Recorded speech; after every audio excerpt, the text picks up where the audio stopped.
misalnya mbak-mbak buatan buatan kober diro ya. Gus kepengen nikah, baru payu nikah, sudah serah kober diro. Soalnya ngaji, pulau nu ngertos sanate nengelok ngaus tenggene, Kiai Nawawi ngerukem ngaus tenggene Mbak Arwani. Kiai Nawawi nu koncone bapak kulo. Zaman sami-sami teng Kudus. Beliau dulu malah manggen teng pondok Ibuyut kulo, manggen teng Gamaran Kiai Nawawi ngerukem. Jadi ketika niki kalau ngomong namun fokus ulumul Quran, jadi terus dikaranglah kitab-kitab ulumul Quran yang spesial wakaf, karena wakaf itu yang paling fatal kalau salah itu paling fatal. Ya ada soal misalnya wa kadzalika haqqat kalimatu rabbika 'alal ladzina kafaru annahum ashabun nar, kok terusane diwasolno alladzina hamilunal ars. Itu malaikat aras bicara bener. Biasa semaan ngawur, masuk malaikat hamalatul arsi jadi ashabun nar itu kan fatal.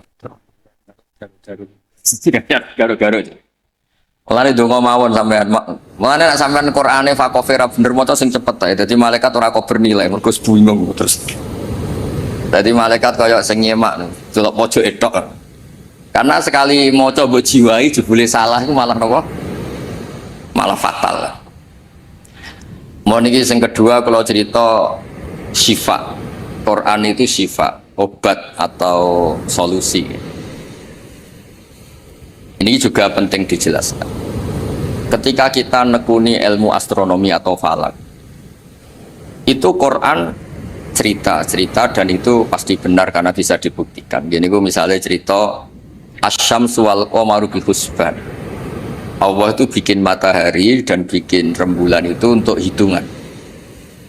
Makanya ngendikane Allah di ayat lain huwallazi ja'ala syamsa diya awwal qamara nura wa qaddarahu manazila li ta'lamu 'adadas sinina. Kemudian ada tahun Syamsiyah yang kebetulan terkenalnya di Indonesia itu tahun Masehiyah atau Miladiyah. Sebetulnya itu tahun Syamsiyah, nggak ada hubungannya dengan Miladiyah. Kemudian yang satunya Qamariyah. Sebetulnya ya Qamariyah. Karena yang Syamsiyah sudah milik sebelah dikatakan Miladiyah, terus Sayyidina Umar itu memaklumatkan ya sudah yang Qamariyah katakan Hijriyah sehingga kita ini punya. Makanya ada Miladiyah, ada apa? Hijriyah. Itu hakikatnya adalah Syamsiyah sama apa? Qamariyah. Sehingga peneliti astronomi itu juga suka sama Quran. Karena itu juga memenuhi hasrat mereka yang suka ilmu. Terus la syamsu yambaghi laha an tudrikal qamara wal lailu sabiqun nahar dan seterusnya. Kemudian ada orang itu juga suka sosiologi, suka ilmu sosial.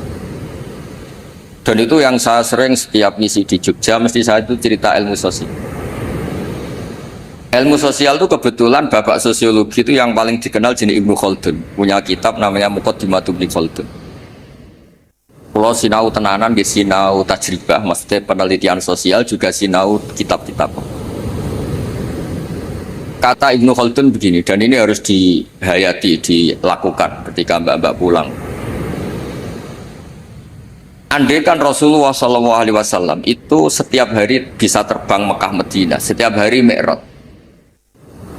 Tapi Nabi itu kikir misalnya, tentu ini misalnya, kikir setiap ketemu orang itu misoi, ketemu orang itu menyakiti, merugikan. Itu tetap tidak akan diikuti. Jadi misalnya kulon gadah kiai atau gadah konco, sing tiap hari itu terbang di Mekah, Jumatan ini Mekah, apa ini Mekah terbang betul numpak pesawat, nyirit keramat tapi nyirit. Tapi dia ini medit, nah diutang kulo ya orang nyaur, ketemu kulo misalnya, tetap tidak saya hormati. Tapi kalau dia orang kebanyakan, nggak bisa terbang, nggak bisa apa, ambek kulo lomo, ambek kulo santo, nggak pernah merugikan saya, tetap saya hormat. Sehingga para pakar-pakar di seluruh dunia itu menghormati betul sisi sosiologi Quran. Gini kok Allah ngendikan tentang kekasih, Fabima rahmatim minallahi lintalagum walau kunta faddun ghalidhal qalbi lan faddu min hawlik. Muhammad, kamu dicintai orang banyak itu karena layyinal janib. Kamu itu santun, kamu itu menarik, kamu itu simpatik. Walaupun tafadhan ghalidhal qalbi lan faddu min hawlik. Kalau kamu itu angkuh, keras hati, orang sekeliling kamu pasti bubar. Misalnya kula nu wonten Zaid, bedino iso terbang ning Mekah. Bariku kok nyolong pitik kula, tetep tak ora tak arani maling, ora tak arani wong keramat, tapi tak arani maling. Wong iso terbang Mekah tapi wong nyolong pitik tetep tak arani maling, mboten tak arani tiyang napa? Tapi ra iso terbang ning Mekah. Tapi ngekeki sampean alpat, tetep ki matur nuwun wong apik. Nah, sehingga ini ngendikan ulama, bukan ngendikan kula. Sehingga mukjizatnya Nabi Muhammad SAW itu ya peradaban itu. Bu istuli utamima makarimal akhlak, peradaban. Yaitu mukjizat Nabi terbesar ya peradaban itu. Sehingga kenangannya orang-orang kafir masuk Islam mesti tanya, kenapa kamu Islam? Saya ini kenal, nyebutnya masih jangkar. Saya ini kenal Muhammad tuh lama. Dan kenangan saya itu layak dibu alan nas. Dia tidak pernah bohong pada manusia. Fala yakdiba alapo. Makanya Islamnya orang Islam dulu itu unik. Yang Islam itu teman dekat semua. Bojone sampean, mbak-mbak iso ben ati bojo, orang-orang ngandel sing lanang. Kok nak melarat mangkel mergo kere, nak sugih kepen wayah, ruwet pokoke wong lanang ruwet. Tapi Nabi itu sing pertama iman Sayyidah Khadijah. Niki tantangan waro jarang. Bojo ngimani sing lanang itu jarang.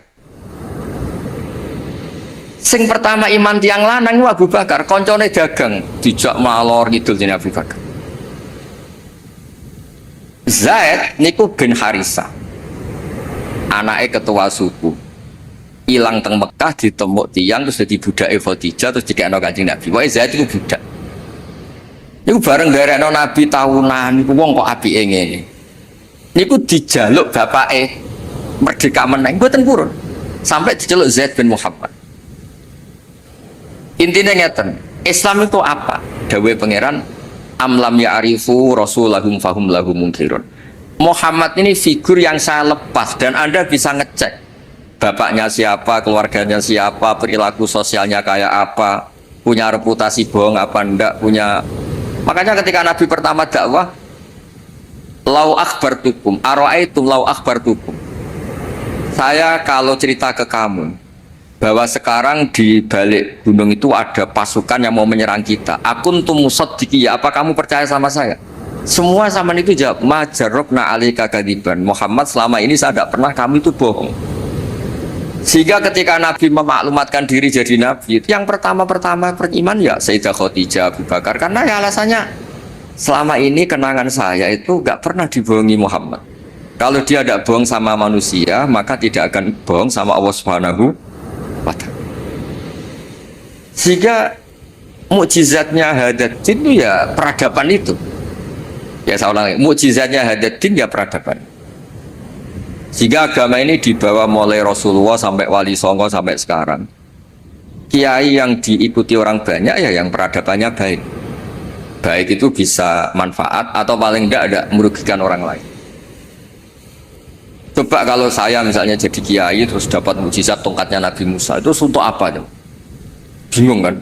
Tak sebelah no segoro nak ramandi yuisin, terus nak mandi yo dikomplain pas, itu kapal-kapal tongkang, terus rusak kabeh kan? Ono kapal feri, kapal tongkang, kapal pesiar, gara-gara kalau latihan jaduk malah tenggelam kabeh kok. Ono Nabi kon ganti rugi kan malah repot.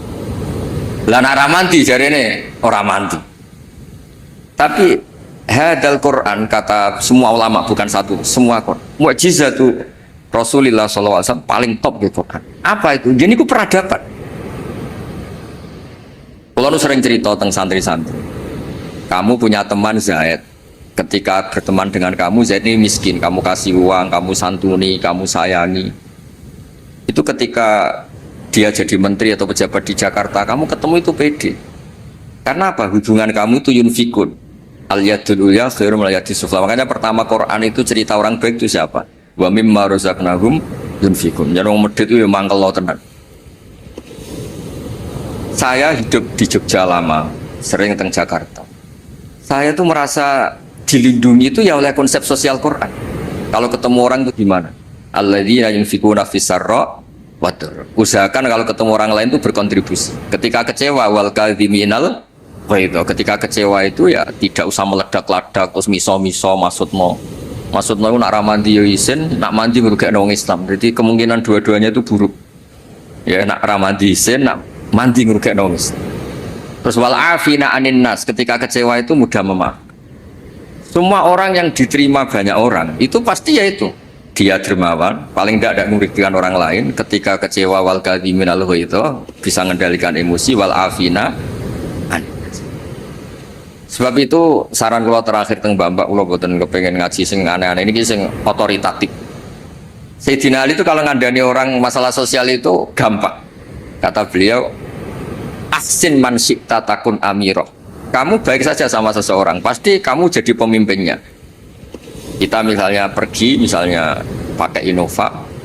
Innova itu milik kita, sing melok numpang ya tetep mbok warungno, kamu baik, takun amirah. Pasti kamu pemimpinnya karena kamu al-muhsin yang baik. Terus wahtas ilaman syi'ta takun asirah. Silakan aja jadi orang murahan. Ketemu menteri ingin dikasih uang, ketemu kiai ingin dikasih uang, ketemu teman kepengen dikasih. Takun asirah, pasti kamu jadi pecundang. Wastaghni amman syi'ta takun nadhira. Kamu jangan pernah butuh sama orang lain, maka kamu akan setara. Karena kita tidak butuh dia, kita setara. Orang itu sampai nyuwun sewu murahan dan tidak punya harga diri karena sering butuh sama orang lain.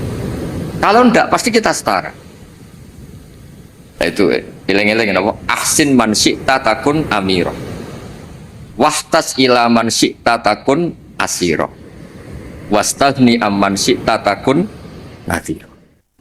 Sehingga ketika Islam dibawa ke Eropa oleh Abdurrahman Dakhil Bani Umayyah dan Islam dibawa kemana-mana, termasuk Wali Songo di Jawa, di Indonesia, itu mesti yang ditontonkan, yang disejarahkan mesti hal-hal sosial. Kak Sunan Giri ya terkenal, kai klambi wong sing wudo, kai mangan wong sing lesu, kai tongkat wong sing wuto, mesti filosofinya semuanya sosial. Dan sosial ini yang akan ngawal kita ila yaumil. Makanya kalau suwun pun boten usah bayangno wiridan terus dadekno jenengan keramat boten. Kula bolak-balik matur teng semua kesempatan ngaji dawuh Ibnu Khaldun, hadza Rasulullah ahabbul khalqi ila Allah. Ini Rasulullah, orang paling dicintai Allah. Itu saja kena kitab walaupun tafadzun qalidal qalbi lan faddu min khair. Rasulullah sing man uyida bil kauni kulli, orang yang bisa memanfaatkan alam raya ini sebagai mukjizatnya. Nabi bisa ngendikan sama kata, Nabi bisa ngendikan sama dok. Waddob wal ghazala yasyadani laka birrisalah. Hewan-hewan yang nggak bisa ngomong itu sakit ngomong, menyaksikan kalau Nabi itu Rasul. Batu bebatuan di Mekah salam sama Nabi. Kalau engkau ini ya Rasulullah. Itu pun kalau Nabi salah secara sosial, misalnya Nabi kok senang misoh, senang merugikan orang lain, itu tetap lan faddu min khaliq, orang akan bubar. Makanya jika Ibnu Khaldun, hadza Rasulullah ahabbul khalqi ilallah, itu saja kena aturan harus sosialnya baik. Kalau ndak lan faddu min khaliq. Jadi walau kunta faddan khalidal qalbi lan faddu min khaliq. Padahal Nabi ini kata Ibnu Khaldun, man lau sya'a uyida bil kauni kulli, orang yang kalau Allah menghendaki bisa memanfaatkan seluruh alam raya ini sebagai kekuatan mukjizat. Itu saja harus mengikuti tatanan apa? Sosial. Ini tidak boleh napa fadzon ghalidul qalb. Sekali itu terjadi lan faddu min, pakai lam taukid. Jadi kalau dimaknani model makna kiai kuno, walau kunta diparil itu berarti nggak terjadi. Lau itu imtinaiyah, jadi itu gak terjadi. Walau kunta diparil, diandekan ono sapa sira Muhammad itu fadon wong sing angkuh atau sing sombong, sing atos atine walidul qalbi lan faddu yaktine mesti bubar. Lah itu mesti bubar sapa ngake min khaulik saking sekeliling kamu. Ya dados kula suwun niki ya kudune terakhir jen kula niku gini niku Gusmo ning elok wae amun utang malih niki wonten Gusidra kula niku tiyang sing kathah sinau nganti saniki kula niku tesih sinau mboten kok krana kepengin pinter nggih mboten. Kula niku sinau seneng. Senenge nggih pokoke seneng. Kula niku nak termasuk kiai sing mboten nampa tamu itu mboten krana sombong, kula nggih mertamu kula nggih pendak ngaji. Kula nak ngaji ramah, tapi nak mboten krana menapa niki mboten membela diri mboten. Karena kula niku kepengin mawon. Konstruksi tafsir di Indonesia niku ya ngikuti ulama-ulama dulu. Caranya gimana? Ya kita baca. Kalau kita tidak baca itu ya akhirnya Islam menurut saya. Itu kan lucu, Islam kok menurut saya. nabi ora, kiai ora, wali ora, terus Islam menurut saya gini. Islam mbahmu menurut saya itu kan aneh. Tapi jadi kalau orang itu kalau nggak baca itu pasti akhirnya menurut saya. Tapi kalau baca dia terbentuk oleh yang dibaca. Ya misalnya wong apik medhit wae ya isen ngurane wa mimma razaqnahum yunfikun. Wong apik ku sapa? Yang kalau punya rezeki itu yunfikun, melakukan infak. Jebule sak uripe mulai cilik nganti mati ku uripe yunfakun. Mau dikasih tok. Itu kan ya ora mutu, urip boten kan boten mutu. Begitu juga di misalnya kul huwa ahad, kul itu katakan tuh ada iklan. Sehingga ketika kamu tauhid itu pribadi atau sendiri berarti tidak bentuk orang lain menjadi ahli tauhid. Karena kul itu katakanlah itu ada maklumat yang dingertikan orang lain. Kalau sering cerita tentang santri-santri. Nganti anake Islam itu bapaknya marai syahadat. Gurune marah. Ada interaksi sosial yaitu anak mulai cilik diwarai apa? Syahadat. Dimulai apa? Kul katakan untuk diri kamu, untuk orang lain, untuk anak didik kamu. Berkahnya dikatakan yang diajari menjadi menjadi tahu terus Islam keberlangsungannya sampai ila yaumil. Nah misalnya terus kiai gendam atau mulang sementing gak ngelarani wong takok iso meneng kan yo ruwet. Diroyahnya gimana? Diroyah itu kajian. Ono wong takok alamat. Udi pondok Darul Quran meneng. Udi langitan meneng. Bukan mangkel. Mulane dawuh ulama-ulama itu hadza syaitonun akhras. Iku ora wong meneng asukut assalam mboten ku setan sing bisu. Karena sebagian kebenaran memang harus kul apa? Kul katakanlah, kulu katakan. Lah kula ngertinya ten iki baru kayak maca. Kenapa harus ada kul? Andaikan Nabi itu tidak mengatakan kebenaran ya kita tidak tahu kebenaran itu apa. Ya setidaknya kebenaran itu dimaklumatkan, disosialisasikan sehingga kebenaran menjadi nilai disebut kul huwallahu. Jadi ini mukjizat-mukjizat yang akan menambah kita ila yaumil. Ya ngoten mawon nggih mugi-mugi manfaat. Assalamualaikum warahmatullahi wabarakatuh.